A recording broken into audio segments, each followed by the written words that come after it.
Now available in paperback and e-readers, The Temptation of John Haynes. Given to temptation, pick up this action-packed African-American paranormal romance. Get The Temptation of John Haynes in paperback and e-readers today. These George Floyd protests in Seattle have gone completely off the rails. Instead of there being a focus on getting justice for George Floyd, we have seen far leftists hijack the whole narrative as related to these protests and try to make it fit their own agenda. And when I look at the actions of these protesters in Seattle, it's almost like watching something I wrote in a screenplay back in 2011 called Spray 'Em Up come to life in the real world. And when something is coming to life in the real world from a screenplay, it shows you how completely insane things are getting with some of these George Floyd protesters.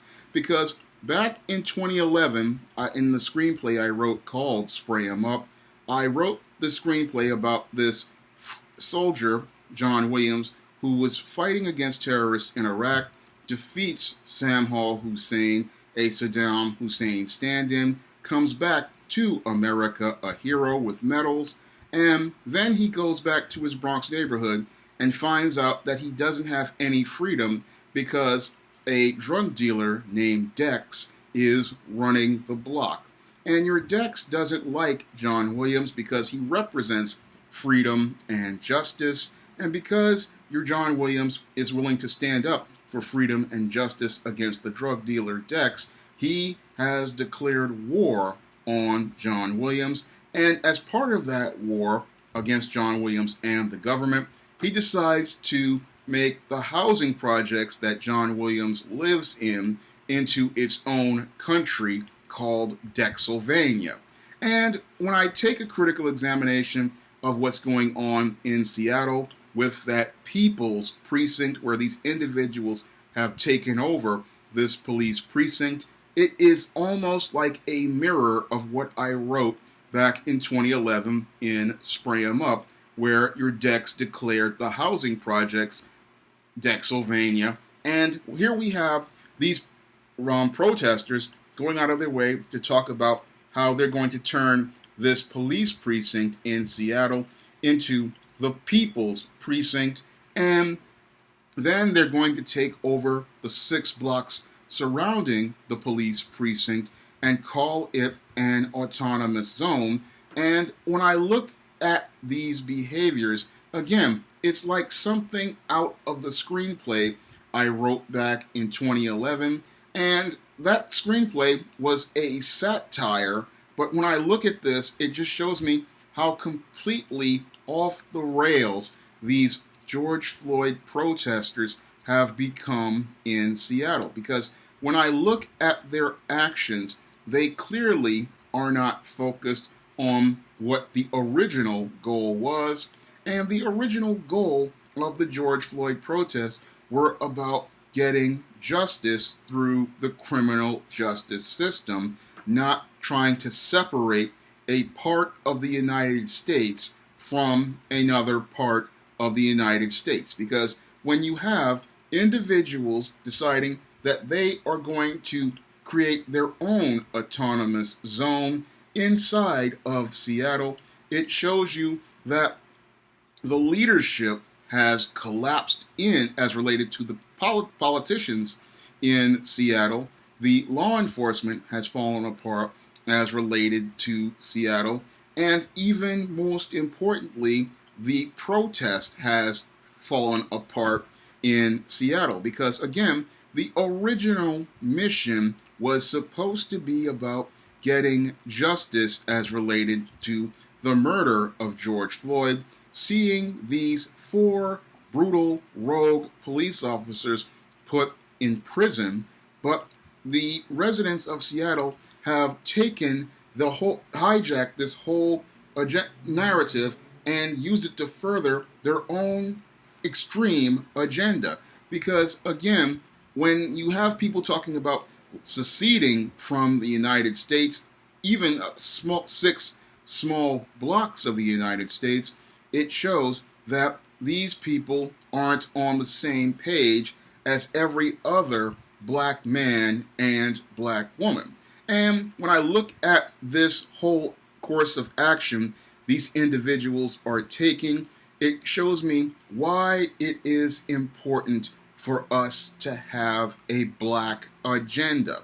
Because again, an agenda gives us a set of clear and cohesive goals, and it allows us to have these tasks broken down so that they can be delegated for various individuals who are assigned these tasks, and we can have accountability for people's actions. That's why we need a black agenda, because then you won't have people like these individuals in Seattle deciding to go off on this radical course and talk about they're going to talk about doing completely insane, off the rails things like taking over a police precinct, calling it a people's precinct, and them talking about they are creating this autonomous zone, something that cannot be sustained because that property is not owned by any of those individuals. And what's going to happen is these individuals are going to get bulldozed the same way those Occupy Wall Street protesters got bulldozed back around 2010 when the politicians finally got tired of their little social justice commune and decided to get back to business. Because when you have people like this who are not on code, they don't really understand how important a black agenda is, because if these guys were really serious about getting and facilitating real change, they would start talking about making a plan to buy property in that community of those 6 blocks and looking to build and invest wealth in their own community. That would be a concrete plan, not just we're going to just take several blocks,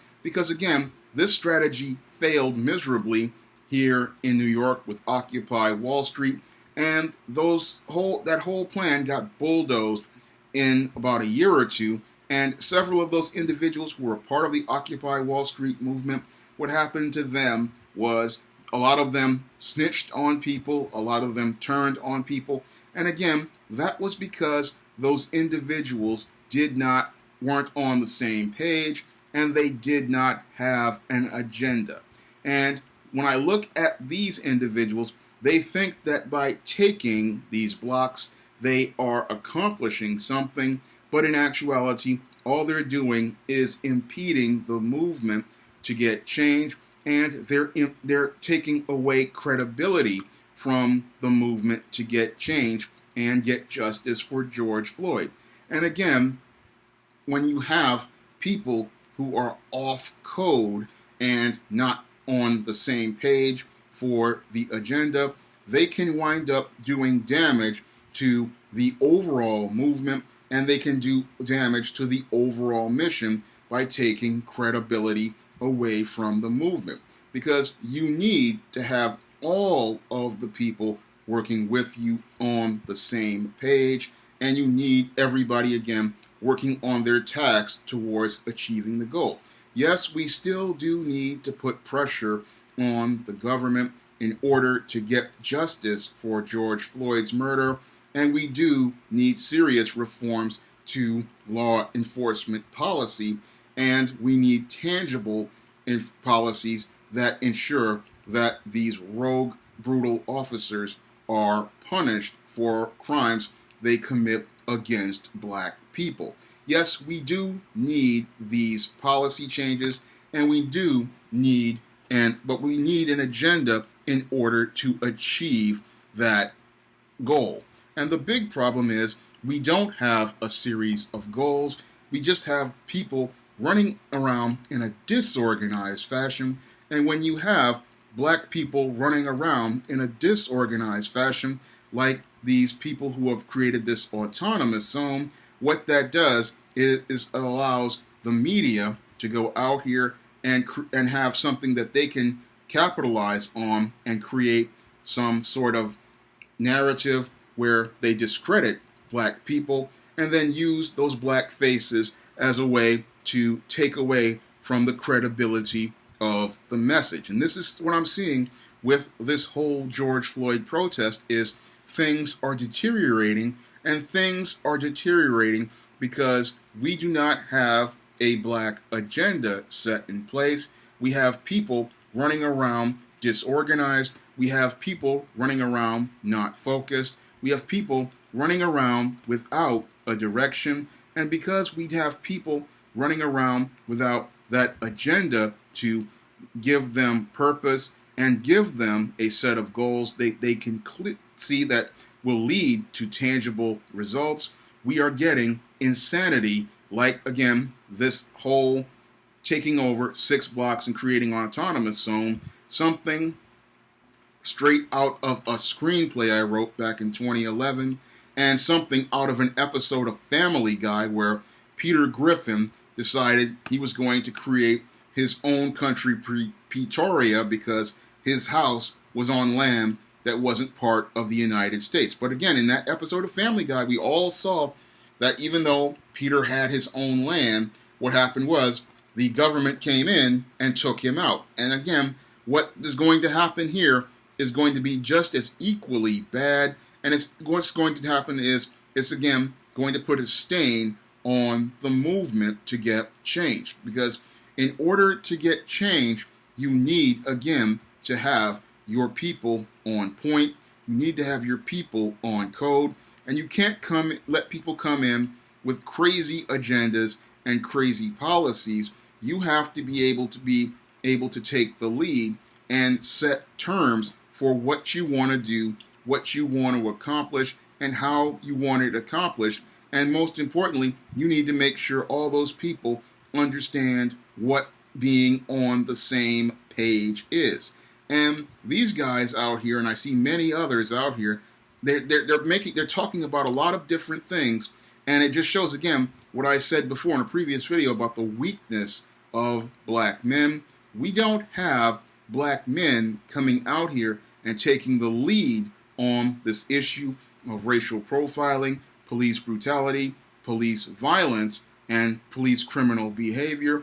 And this shows with these people creating this autonomous zone. This is why it is important for black men to start speaking out and start taking the minutes to establish their own agenda, because the quest to get justice for George Floyd is turning into everything but a mission to get justice from George Floyd from this criminal justice system.